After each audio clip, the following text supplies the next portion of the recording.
nawala sa akin ang panganay kong anak.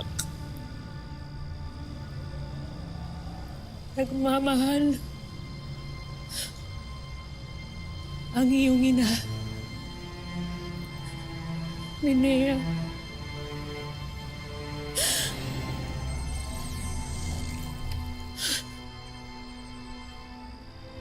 Hindi ko akalain na ganyan pala ang nilalaman ng sulat na yan, na kahit nasa Devas na si Minea ay patuloy niya pa rin binibilog ang iyong ulo. Bakit hindi mo kaagad ibinigay sa akin ito? Bakit mo itinago? Ano pang saysay na pag-usapan natin ngayong to, Pirena, ngayong nasa gitna tayo ng digmaan? Ang ibig kong malaman ay kung bakit. Dahil kagaya mo ay isang malaking sumpa ang maging kalahating diwata at kalahating hator.